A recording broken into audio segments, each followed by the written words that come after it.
चोलों के अधीन स्थानीय शासन पर एक लघु निबंध लिखें।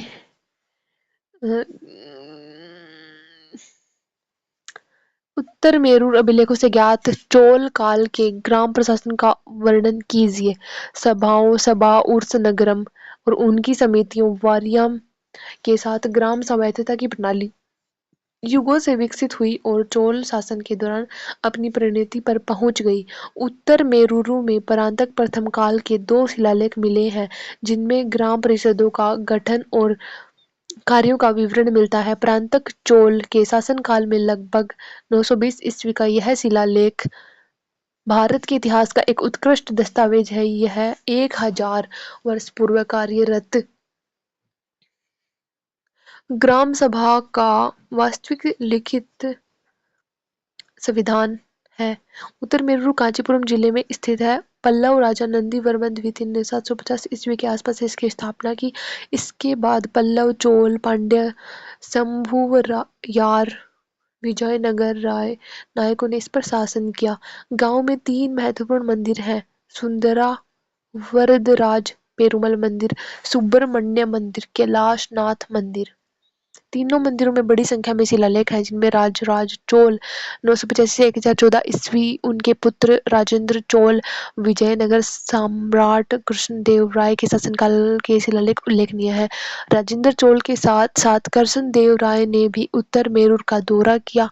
आगम ग्रंथों के सिद्धांतों पर निर्मित उत्तर मेरूर में केंद्र में ग्राम सभा मंडप है। सभी मंदिर मंडप के संदर्भ में उन्मुख है। विद्वानों का मानना है कि यद्यपि ग्राम सभाएं परांतक चोल काल से पहले भी अस्तित्व में थी, लेकिन उनके शासनकाल के दौरान ही चुनाव के माध्यम से ग्राम प्रशासन को एक आदर्श प्रणाली के रूप में विकसित किया गया। दरअसल तमिलनाडु के कई हिस्सों में मंदिरों की दीवारों पर लिखे शिलालेखों में ग्राम सभाओं का जिक्र है, लेकिन उत्तर मेरूर में ग्राम सभा की दीवारों पर ही सबसे पुराने शिलालेख हैं जिनमें इस बात की पूरी जानकारी है कि निर्वाचित ग्राम सभा कैसे काम करती थी। चोल काल के दौरान गांव स्तर पर लोकतांत्रिक सरकार थी। जैसा कि उत्तर मेरूर शिलालेखों से पता चलता है कि उत्तर मेरूर की ग्राम सभा में निर्वाचित सदस्य होते थे। शिलालेख में आश्चर्यजनक विवरण दिया गया है। वार्डों का गठन, चुनाव में खड़े होने वाले उम्मीदवारों की योग्यता, अयोग्य मानदंड, चुनाव का तरीका, निर्वाचित सदस्यों वाली समितियों का गठन, उन समितियों के कार्य, गलत काम करने वालों को हटाने की शक्ति आदि। मंडप की दीवारों पर गांव के विभिन्न धर्मनिरपेक्ष लेनदेन अंकित हैं जिनमें प्रशासनिक, न्यायिक, वाणिज्यिक, कृषि, परिवहन और सिंचाई संबंधी नियम शामिल हैं जिन्हें तत्कालीन ग्राम सभा द्वारा प्रशासित किया जाता था, जिससे बीते युगों में ग्राम समाज के कुशल प्रशासन का एक जीवंत चित्र मिलता है। ग्रामीणों को यह अधिकार भी था कि यदि निर्वाचित प्रतिनिधि अपने कर्तव्य में असफल रहे तो वे उसे वापस बुला सकते थे। चुनाव के समय पूरे गांव के लोगों को शिशुओं सहित उत्तर मेरूर में ग्राम सभा मंडप में उपस्थित होना पड़ता था। केवल बीमार लोगों और तीर्थ यात्रा पर गए लोगों को ही इससे छूट थी। सिंचाई टैंकों, सड़कों के रखरखाव, सूखे के दौरान राहत प्रदान करने, सोने का परीक्षण करने आदि के लिए समितियां थी। सदस्यों को हर साल एक बार वार्षिक समिति, गार्डन समिति, टैंक समिति, संवरण समिति के लिए चुना जाता था। मंदिरों का रखरखाव, कृषि, सिंचाई, करों का संग्रह, सड़क निर्माण आदि जैसे कई कार्यों की देखभाल स्थानीय सभा द्वारा समितियों के माध्यम से की जाती थी। चोल सम्राट इन सभाओं के निर्णयों का सम्मान करते थे। उत्तर मेरूर की ग्राम सभा में चुनावों के लिए संविधान का मसौदा तैयार किया। इसकी मुख्य विशेषताएं इस प्रकार थी: गांव को 30 वार्डों में विभाजित किया गया था। प्रत्येक के लिए एक प्रतिनिधि चुना गया था।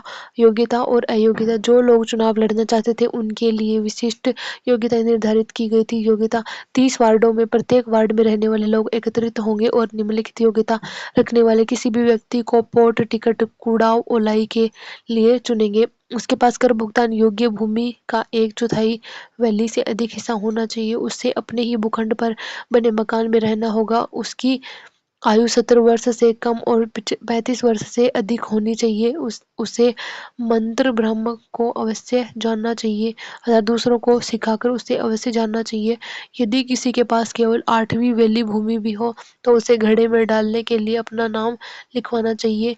यदि उसे दूसरों को समझाकर एक वेद और 4 भाषाओं में से एक सीख लिया हो उपरोक्त योग्यता रखने वालों में केवल उन लोगों को ही लिया जाएगा जो व्यवसाय में अच्छी तरह से पारंगत हैं और सदाचारी हैं। जो व्यक्ति ईमानदार से कमाता है, जिनका मन पवित्र है तथा जो पिछले 3 वर्षों से किसी भी समिति में नहीं रहा है, उससे भी चुना जाएगा। इसलिए आवश्यक मानदंड आयु सीमा, अचल संपत्ति पर कब्जा और न्यूनतम शैक्षणिक योग्यता थे। अयोग्यताएं: जो व्यक्ति किसी भी समिति में रहा हो किंतु उसने अपना लेखा जोखा प्रस्तुत नहीं किया हो तथा उसके सभी संबंधी जिनका विवरण नीचे दिया गया है उनके नाम टिकट पर नहीं लिखे जाएंगे तथा उन्हें टिकट में नहीं डाला जाएगा। रिश्तेदार जैसे बेटा, पिता, भाई, दामाद, ससुर, चाचा, भाभी आदि। वह व्यक्ति जिसके विरुद्ध अनाचार या 5 महान पापों में से पहले 4 पाप दर्ज हैं, ऊपर विनिर्दिष्ट उसके सभी रिश्तेदारों के नाम पोर्ट टिकटों पर नहीं लिखे जाएंगे और उन्हें पोर्ट में नहीं डाला जाएगा। जो दुस्साहसी हो, जिसने किसी दूसरे की संपत्ति चुराई हो, जिसने किसी भी प्रकार का निषिद्ध भोजन ग्रहण किया हो, जो प्रायश्चित करके शुद्ध हो गया हो, जिसने पाप किए हों और प्रायश्चित अनुष्ठान करके शुद्ध हो गया हो, वह व्यक्ति जो अनाचार का दोषी है और प्रायश्चित अनुष्ठान करके शुद्ध हो गया है। इस प्रकार निर्दिष्ट सभी व्यक्तियों का नाम जीवन पर्यंत किसी भी समिति के लिए डाले जाने वाले पोर्ट टिकट पर नहीं लिखा जाएगा। किसी भी समिति में सेवारत व्यक्ति अगले 3 कार्यकालों तक पुनः चुनाव नहीं लड़ सकता था। प्रत्येक कार्यकाल 1 वर्ष का होता था। जिन निर्वाचित सदस्यों ने रिश्वत ली, दूसरों की संपत्ति का दुरुपयोग किया, अनाचार किया या सार्वजनिक हित के विरुद्ध कार्य किया, उन्हें अयोग्य घोषित कर दिया गया। चुनाव का तरीका: 30 वार्डों में पोर्ट टिकटों के लिए नाम लिखे जाएंगे और उत्तर में रूर की इन 12 गलियों में से प्रत्येक वार्ड को 30 वार्डों में से प्रत्येक के लिए अलग अलग मंडल में एक अलग कवरिंग टिकट तैयार करना होगा। इन पैकेटों को एक बर्तन में डाल दिया जाएगा। जब पोर्ट टिकट निकाले जाने होंगे तो युवा और वृद्ध सदस्यों सहित महासभा की पूरी बैठक बुलाई जाएगी। सभी मंदिर पुजारी नंबीमार जो उस दिन गांव में हो, बिना किसी अपवाद के आंतरिक हॉल में बैठेंगे जहां महासभा बैठती है। मंदिर के याजकों के बीच में से एक, जो सबसे बड़ा हो, खड़ा होकर उस घड़े को ऊपर की ओर उठाएगा ताकि सब लोग उसे देख सकें। एक बर्तन अर्थात उसका प्रतिनिधित्व करने वाला पैकेट पास खड़े किसी भी छोटे लड़के द्वारा, जो नहीं जानता कि उसके अंदर क्या है, बाहर निकाला जाएगा तथा उसे दूसरे खाली बर्तन में डालकर हिलाया जाएगा। इस पोर्ट से एक टिकट युवा लड़के द्वारा निकाला जाएगा और मध्यस्थ को सौंप दिया जाएगा। इस प्रकार दिए गए टिकट को अपने हाथ में लेते समय मध्यस्थ अपनी हथेली पर 5 उंगलियां खोलकर रखेगा। वह इस प्रकार प्राप्त टिकट पर लिखा नाम पढ़ेगा। उनके द्वारा पढ़ा गया टिकट आंतरिक हॉल में उपस्थित सभी पुजारियों द्वारा भी पढ़ा जाएगा। इस प्रकार पढ़ा गया नाम इस प्रकार पढ़ा गया नाम स्वीकार किया जाएगा। इस प्रकार 30 वार्डों में से प्रत्येक के लिए एक व्यक्ति चुना जाएगा। समिति का गठन: इस प्रकार चुने गए 30 व्यक्तियों में से जो पहले गार्डन समिति या टैंक समिति में रह चुके हैं, जो शिक्षा में उन्नत हैं और आयु में वृद्ध हैं, उन्हें वार्षिक समिति के लिए चुना जाएगा। बाकी में से 12 को उद्यान समिति के लिए चुना जाएगा और शेष 6 को तालाब समिति बनाया जाएगा। इन अंतिम 2 समितियों को कराई दिखाकर चुना जाएगा। समितियों की अवधि: इस प्रकार चुने गए इन 3 समितियों के लोग पूरे 360 दिन तक पद पर बने रहेंगे और फिर सेवानिवृत्त हो जाएंगे।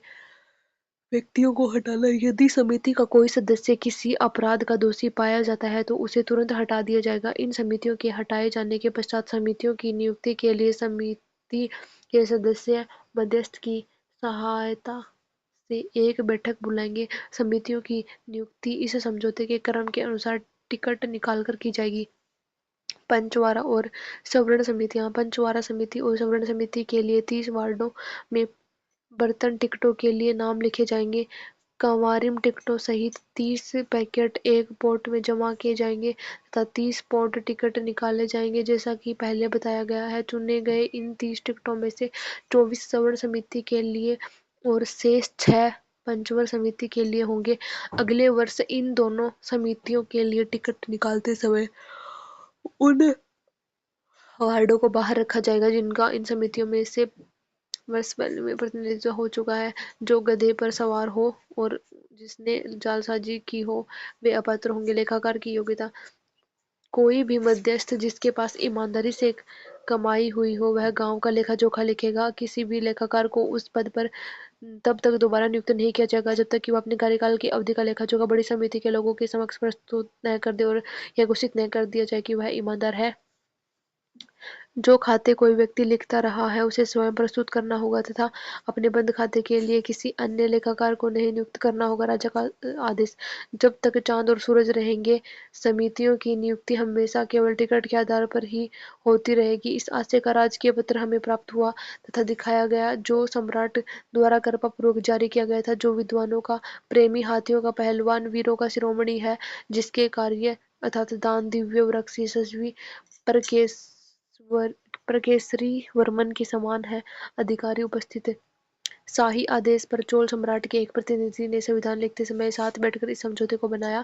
گرامینوں کا نرنے: شیلالیکھ میں کہا گیا ہے کہ ہم اتر میرورو چترویدی منگلم کی سبھا کے سدسیوں نے اپنے گاؤں کی سمردھی کے لیے یہ سمجھوتا کیا ہے تاکہ دشٹ لوگ نشٹ ہو جائیں اور باقی لوگ سمردھ ہو سکیں۔ لیکھک: سبھا میں بیٹھے مہانبھاؤں کے آدیش پر میں مدھیستھ اس پرکار یہ سوچتا لکھتا ہوں۔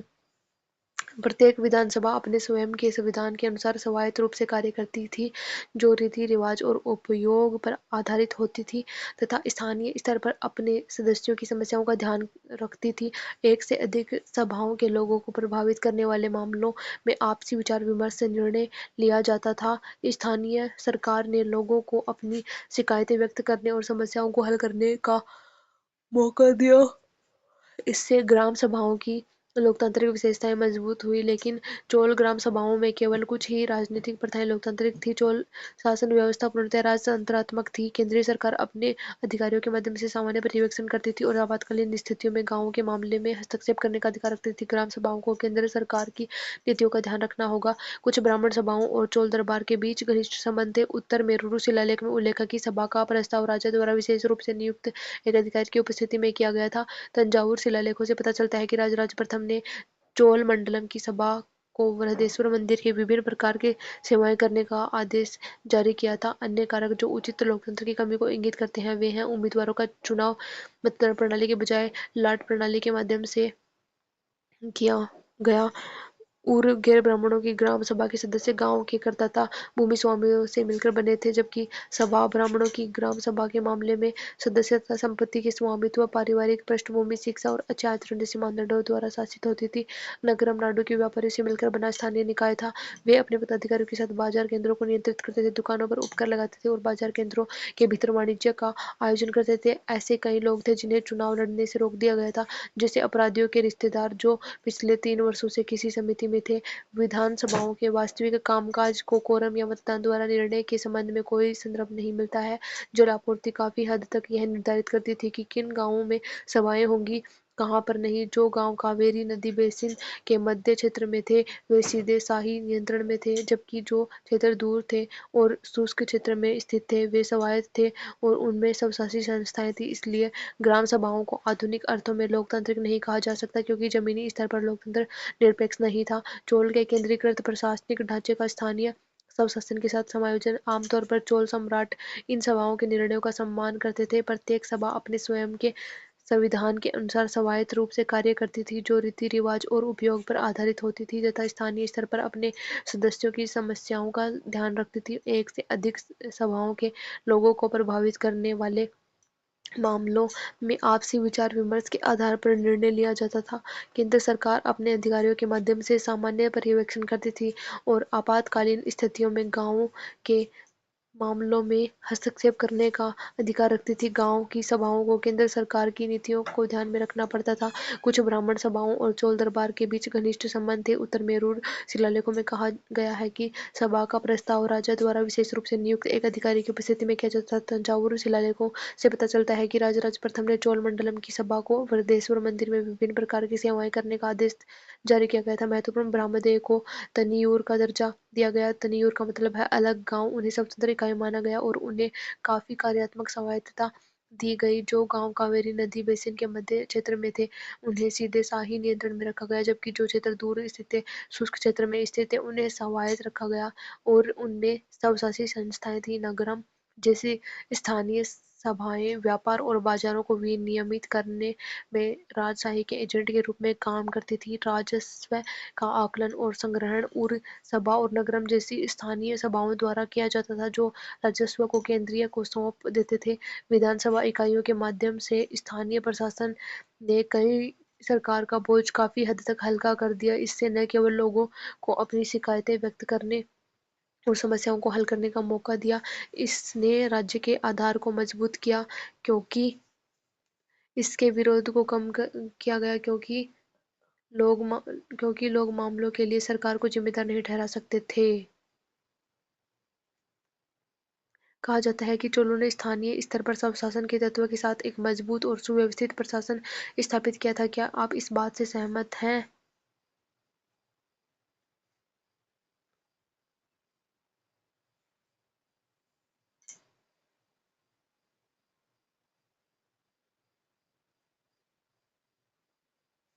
चोलों ने एक मजबूत सुव्यवस्थित प्रशासन स्थापित किया। केंद्र सरकार सम्राट प्रशासन के शीर्ष पर था। चोल साम्राज्य की सीमा और संसाधनों ने राजशाही की शक्ति और प्रतिष्ठा को बढ़ावा दिया। तंजौर और गंगईकोंड चोलपुरम जैसे बड़े राजधानी शहर बड़े शाही दरबार और मंदिरों को व्यापक अनुदान राजा के अधिकार को प्रकट करते हैं।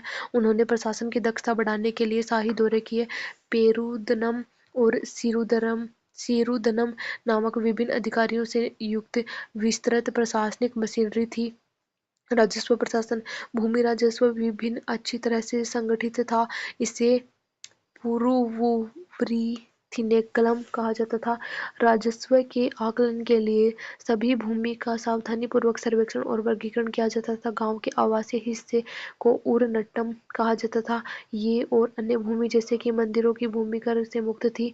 भूमि राजस्व के अलावा एक स्थान से दूसरे स्थान पर ले जाए जाने वाले माल पर टोल या सीमा शुल्क, विभिन्न प्रकार के व्यावसायिक कर, विवाह जैसे औपचारिक अवसरों पर लगाए जाने वाले शुल्क और न्यायिक जुर्माना थे। कठिन समय के दौरान कर पर छूट दी गई और कुलोत्तुंग प्रथम टोल को समाप्त करके प्रसिद्ध हुआ और सुंगम तवीरता चोलन की उपाधि प्राप्त की। सरकारी व्यय की मुख्य मदे राजा और उसका दरबार, सेना, नौसेना, सड़कें, सिंचाई, टैंक और नहरें थी। सैन्य प्रशासन चोलों ने हाथियों, घुड़सवार सेना, पैदल सेना, नौसेना से मिलकर एक नियमित स्थायी सेना बनाए रखी। शिलालेखों में लगभग 70 रेजिमेंटों का उल्लेख किया गया है। शाही सैनिकों को कैकोलापेरू पदाई कहा जाता था। इसके भीतर राजा की रक्षा के लिए एक निजी सेना थी, जिसे वेलाई करार के नाम से जाना जाता था। सेना के प्रशिक्षण पर ध्यान दिया गया और कडागम नामक सैन्य छावनियां मौजूद थी। तमिलों की नौसैनिक उपलब्धियां चोलों के शासन में चरमोत्कर्ष पर पहुंच गई। उन्होंने मालाबार और कोरोमंडल तटों पर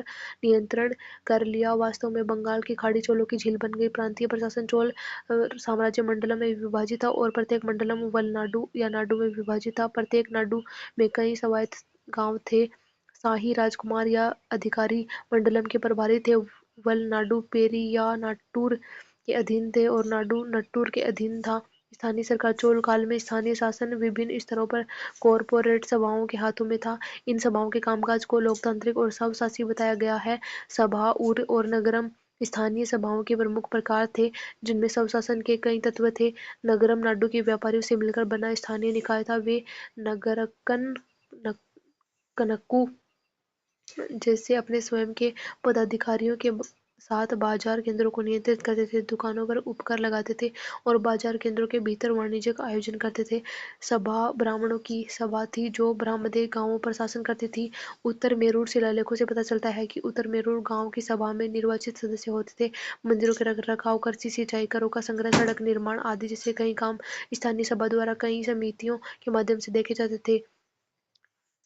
गैर ब्रह्मदेव गांव उर में वेला किसानों की सभा थी। इनके अपने तंडल, कर संग्रहकर्ता और न्यायतर संरक्षकों का सशस्त्र समूह थे।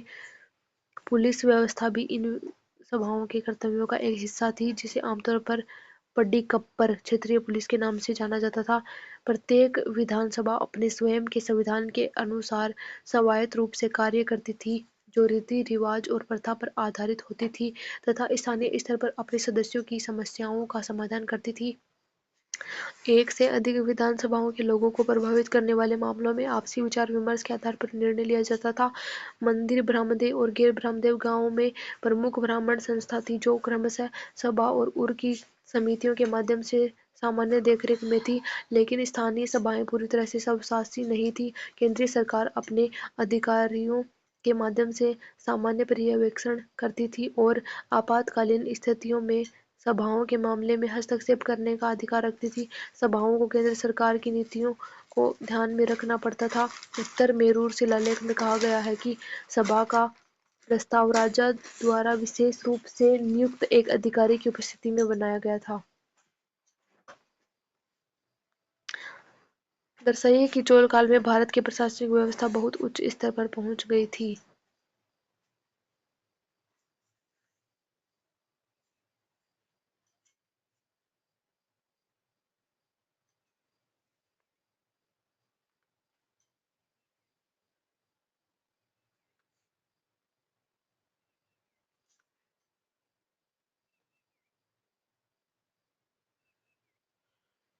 सम्राट प्रशासन के शीर्ष पर था। चोल साम्राज्य की सीमा और संसाधनों ने राजशाही की शक्ति और प्रतिष्ठा को बढ़ाया। तंजौर और गंगईकोंड चोलपुरम जैसे बड़े राजधानी शहर बड़े शाही दरबार और मंदिरों को व्यापक अनुदान राजा के अधिकार को प्रकट करते थे। उन्होंने प्रशासन की दक्षता बढ़ाने के लिए शाही दौरे किए। पेरुंदनम और सिरुंदनम नामक विभिन्न अधिकारियों से युक्त विस्तृत प्रशासनिक मशीनरी थी। राजस्व प्रशासन भूमि राजस्व विभाग अच्छी तरह से संगठित था। इसे पुरुवरी थिनेक्लम कहा जाता था। राजस्व के आकलन के लिए सभी भूमि का सावधानीपूर्वक सर्वेक्षण और वर्गीकरण किया जाता था। गांव के आवासीय हिस्से को उरनट्टम कहा जाता था। ये अन्य भूमि जैसे मंदिरों की भूमि कर से मुक्त थी। भूमि राजस्व के अलावा एक स्थान से दूसरे स्थान पर ले जाए जाने वाले माल पर टोल और सीमा शुल्क, विभिन्न प्रकार की व्यावसायिक कर, विवाह जैसे औपचारिक अवसरों पर लगाए जाने वाले विशेष शुल्क, न्यायिक जुर्माना थे। कठिन समय के दौरान करों में छूट दी गई और कुलोतुंग प्रथम टोल को समाप्त करके प्रसिद्ध हुआ और सुंगम वीरता चोलन की उपाधि प्राप्त की।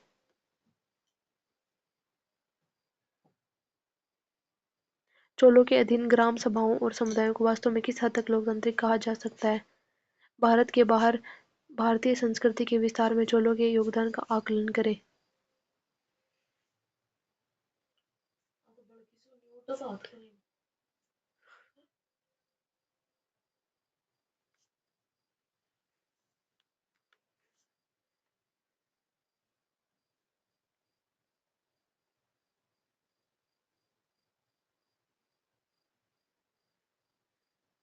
दक्षिण का चोल साम्राज्य शक्तिशाली था। उसके पास एक मजबूत नौसेना थी। वह समुद्री व्यापार और विजय में सक्रिय था।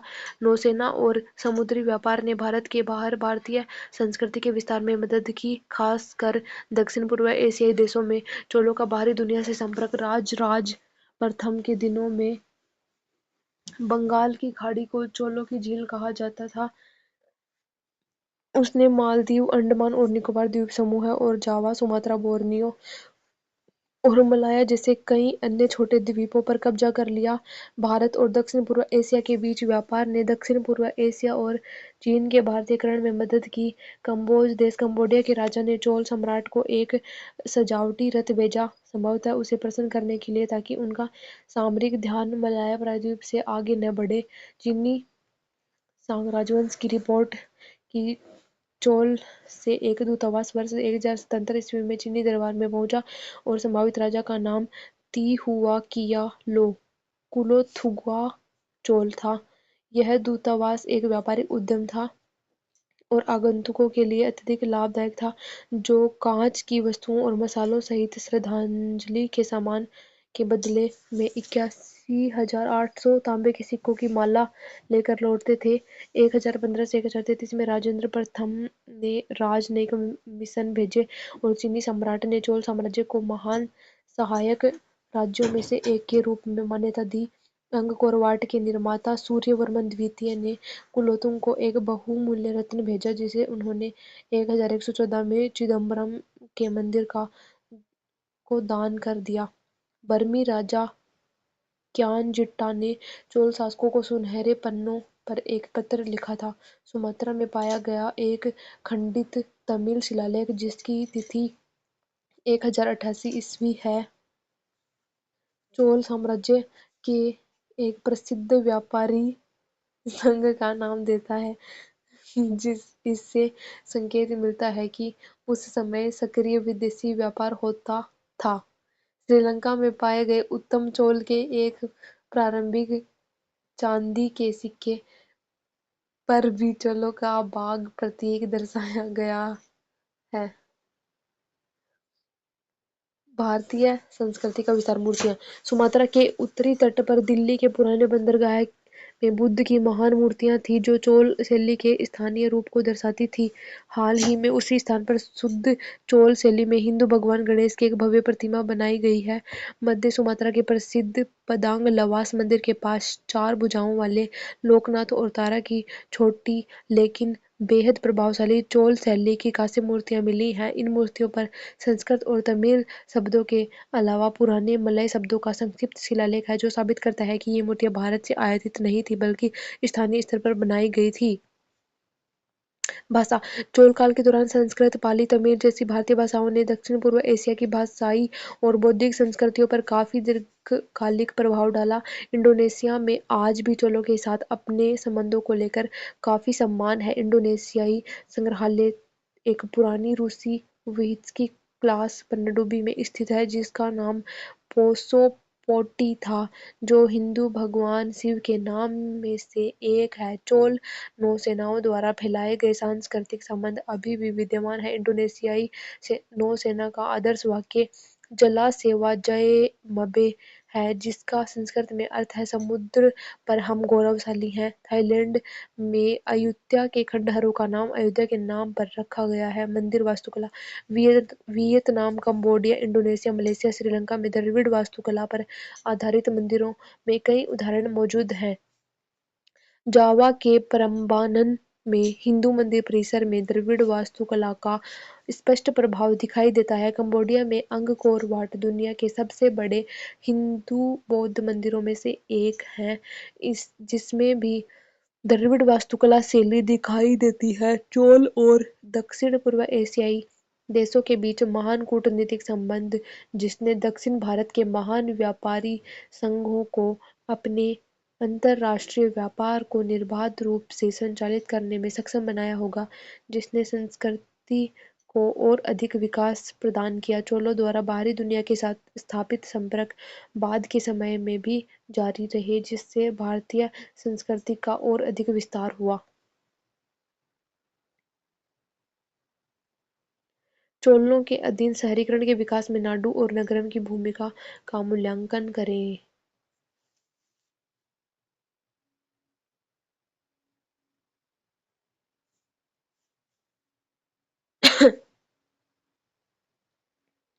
नाडू गांवों, कबीले, बस्तियों के एक समूह का प्रतिनिधित्व करता था जो समृद्ध जलोढ़ नदी घाटियों में स्वतः विकसित हुआ था, जिसमें कोई कृत्रिम सीमा नहीं थी। यह रिश्तेदारी संबंधों, सगे संबंधियों के श्रम और भूमि पर सामुदायिक नियंत्रण पर आधारित था। यह कृषि और राजस्व संगठन की एक संभावित इकाई बन गया। नारा राम यह प्रत्येक नाडु के लिए बाजार केंद्र था। यह वह स्थान था जहाँ वस्तुओं का आदान प्रदान होता था। यह उन लोगों के लिए बैठक बिंदु के रूप में कार्य करता था जो वस्तुओं के आदान प्रदान में रुचि रखते थे। एक नाडु में से एक से अधिक नगरम हो सकते थे। चोल काल का नगरीय विकास ग्रामीण बस्तियों के विस्तार, नई कृषि व्यवस्था और उनके एकीकरण से संबंधित थे। शहरी स्वरूप और गतिविधियों की ओर क्रमिक परिवर्तन हुआ। इसमें ब्रह्मदेव मंदिर शाही केंद्र बन गए और नोडल बिंदु के रूप में उभरे। चोलों के अधीन शहरीकरण के विकास में नाडु और नगरम की भूमिका। नट्टार नाडु का प्रशासनिक निकाय ने ब्रह्मदेव और देवदान बनाने के शाही आदेश को स्वीकार कर लिया और ब्राह्मणों और मंदिरों द्वारा नियंत्रित नई भूमि को आवश्यक सुविधाएं प्रदान की। ये ब्राह्मण मंदिर और मंदिर शहरी विकास में योगदान देने वाले मुख्य बिंदु थे।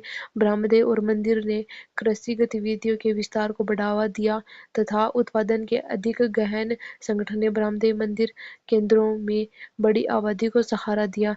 ये बस्तियां 9वीं शताब्दी के अंत में शहरी विकास के केंद्र के रूप में उभरी। दक्षिण भारत के शहरी परिदृश्य पर मंदिर शहरों का प्रभुत्व बना रहा। शहरीकरण केवल अर्थव्यवस्था और जनसांख्यिकी के संदर्भ में ही नहीं था, बल्कि चोल साम्राज्यवाद और भक्ति विचारधारा का भी एक अंग था।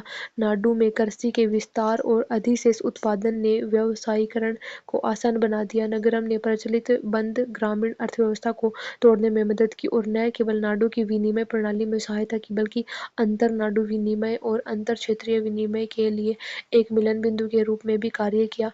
इसने घुमंतू व्यापारिक संगठनों द्वारा लंबी दूरी के व्यापार में माल की आवाजाही को भी संभव बनाया। ऐसे बाजार केंद्रों में धीरे धीरे वृद्धि हुई और वहां एक बड़ा व्यापारिक नेटवर्क स्थापित हो गया। नगरम में व्यापारियों से मिलकर बना एक निगमित निकाय था जिसके सदस्यों को नगरातर कहा जाता था।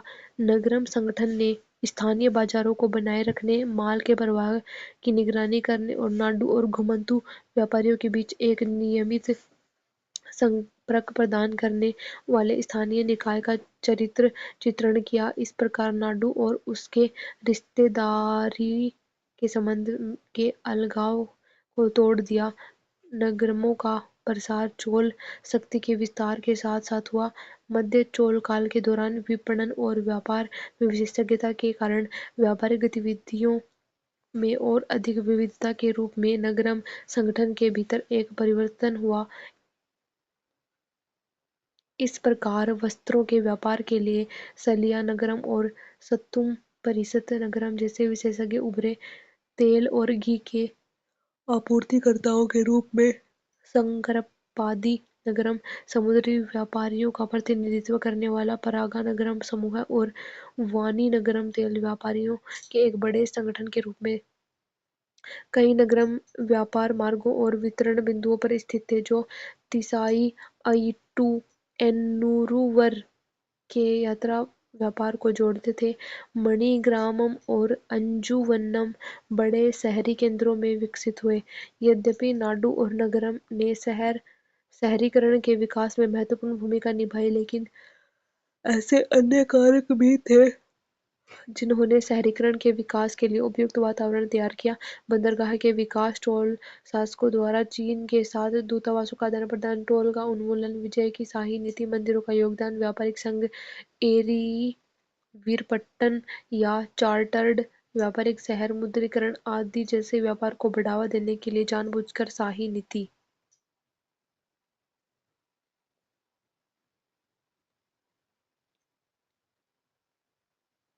चोल राज्य के संबंध में विभिन्न सिद्धांतों का मूल्यांकन करते हुए इसकी ग्राम सभाओं पर प्रकाश डालिए।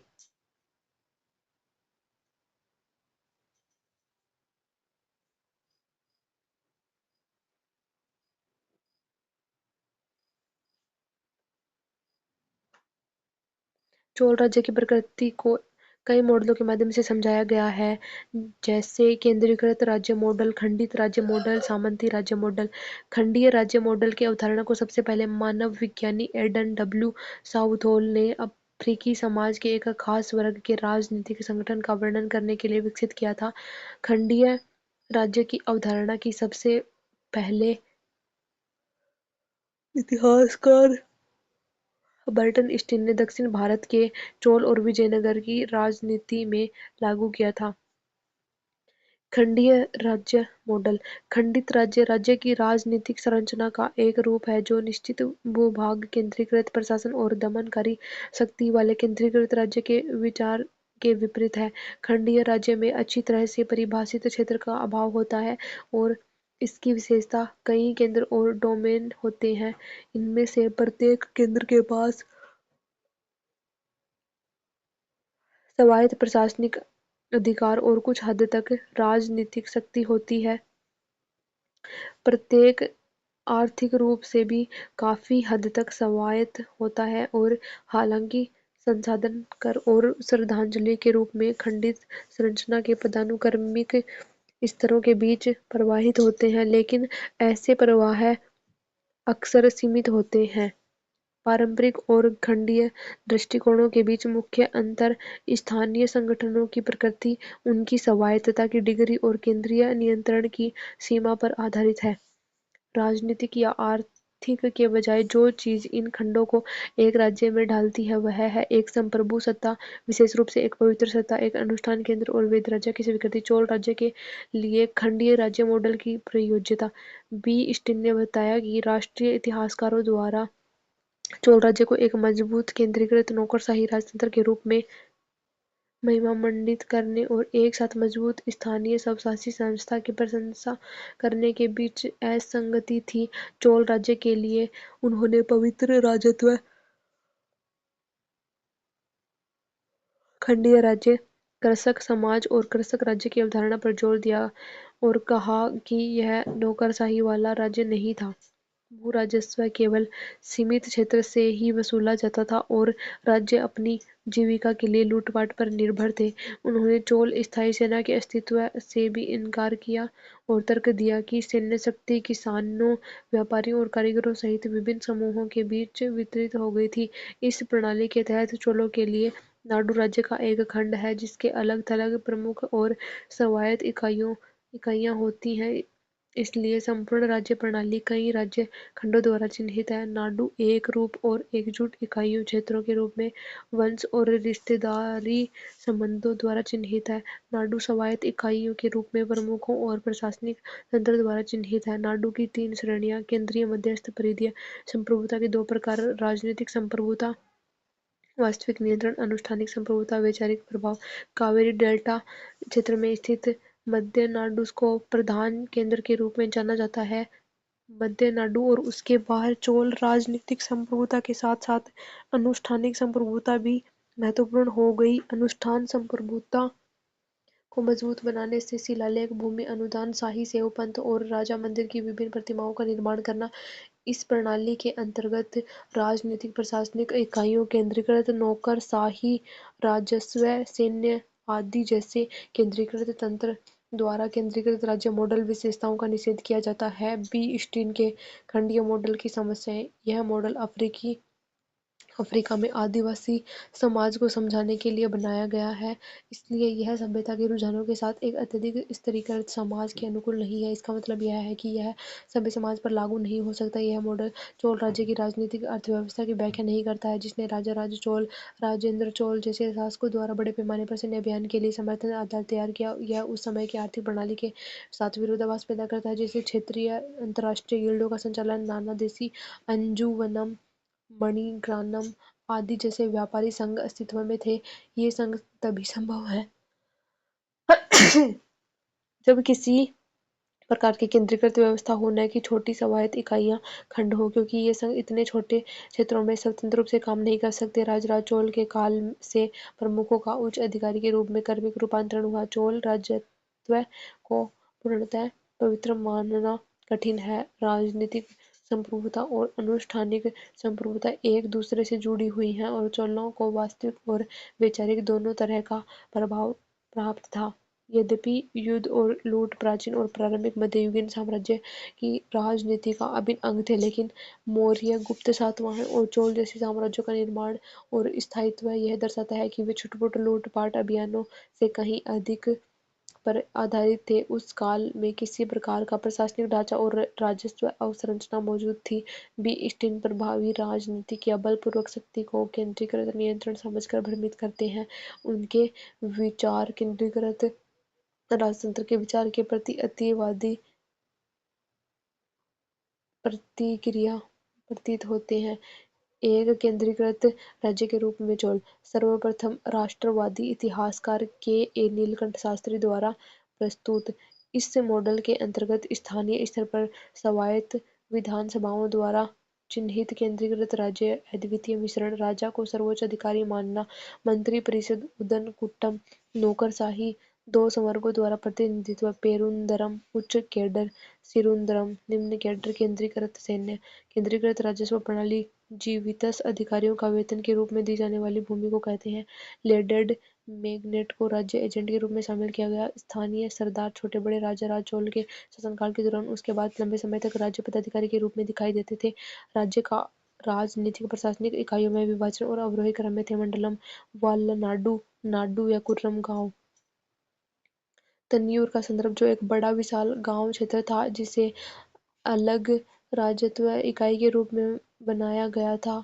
इन केंद्रीकृत प्रणाली के अंतर्गत स्थानीय स्तर पर स्वायत्त सभाएं उर सभा नगरम मौजूद थी। आलोचना। राष्ट्रवादी इतिहासकारों ने राजनीति को समाज और अर्थव्यवस्था से अलग करके देखा। वे राज्यों और साम्राज्य की साम्राज्यवादी धारणाओं, केंद्रीकृत राजतंत्रों और शक्तिशाली नौकरशाहों से भी प्रभावित थे। उनकी मान्यता थी कि आधुनिक राज्य की सभी ज्ञात विशेषताएं पूर्ववर्ती काल में भी विद्यमान थीं। केंद्रीकृत राजतंत्र की यह कथा राष्ट्रवादी उत्साह से ओतप्रोत थी तथा इसमें चोल राज्य का महिमामंडन करने की प्रवृत्ति थी। चोल राज्य एक सामंती राज्य के रूप में केशवन वेलुथत, एम.जी.एच. नारायण और आर.एन. नंदी जैसे इतिहासकारों ने चोल राज्य को एक सामंती राज्य बताया है। सामंती राज्य की प्रकृति का संक्षेप में उल्लेख करें। चोल राज्य पुरातन राज्य। यह मॉडल एशियाई उत्पादन पद्धति की विशेषताओं से मिलता जुलता है, जो प्राचीन निरंकुशता या मार्क्सवादी रूप है। निरंकुश राज्य निजी संपत्ति का अभाव या बहुत कम निजी संपत्ति, बड़े पैमाने पर गुलामी, राज्य द्वारा प्रबंधित बड़े पैमाने पर सिंचाई नेटवर्क से राजस्व का बड़ा हिस्सा हड़प लिया जाता है। राजस्व का कठोर एवं दमनकारी संग्रह, संतुलित विचार। इन अतिवादी विचारों के विपरीत समृद्ध अभिलेख आंकड़ों के विश्लेषण पर आधारित चोल राज्य के अध्ययन अन्य परिप्रेक्ष्य प्रदान करते हैं। करा सीमा के शोध से पता चलता है। चोल शिलालेखों में कई शीर्षक प्रशासनिक कार्यालयों का उल्लेख करते हैं और चोल राजा ने अपने प्रशासन को केंद्रीकृत करने का प्रयास किया। हेज़मैन के कर प्रणाली और चोल शिलालेख के कार्यात्मक शीर्षक के विश्लेषण से पता चलता है। शाही भूमि राजस्व अधिकारी का पदानुक्रम। चोल राजाओं ने भूमि कराधान को निर्देशित और पुनर्गठित करने के उद्देश्य से आदेश जारी किया। कॉरपोरेट ग्राम संगठनों का अस्तित्व यह संकेत नहीं देता है कि किसान उच्च स्तर पर राजनीतिक शक्ति का प्रयोग करते थे। वे किसान सभाओं द्वारा नियंत्रित स्वतंत्र किसान क्षेत्रों के प्रारंभिक चरण में से केंद्रीकृत राजनीति के विकास को दर्शाते हैं। इन कृषक क्षेत्रों को विभिन्न संस्थाओं के माध्यम से तथा राजनीतिक प्राधिकरण द्वारा नवीन प्रशासनिक उपायों की शुरुआत के माध्यम से एकीकृत किया गया। उदाहरणार्थ, चोल शक्ति 11वीं शताब्दी में अपने चरम पर पहुंच गई थी, जिसने एक केंद्रीकृत राजनीति के क्रिस्टलीकरण को भी चिन्हित किया। विश्लेषण के उद्देश्य से चोल राज्य को एक समरूप इकाई नहीं माना जाना चाहिए। कावेरी घाटी में चोल मंडलम के मुख्य क्षेत्र और केरल, कर्नाटक और आंध्र जैसे अन्य क्षेत्रों में ऐतिहासिक प्रक्रियाओं में अंतर था। व्यापक साम्राज्यवादी राज्यों में एक अत्यधिक केंद्रीकृत संगठन हमेशा अस्तित्व में नहीं रहता है और राजनीतिक संरचनाओं में बिखरे हुए अधिकार शामिल होते हैं। यह हर मामले में आदर्श है और चोल के लिए अपवाद नहीं है, इसलिए इसे खंडित, सामंती, पुरातन या केंद्रीकृत राज्य के किसी विशेष मॉडल में तय नहीं किया जा सकता है।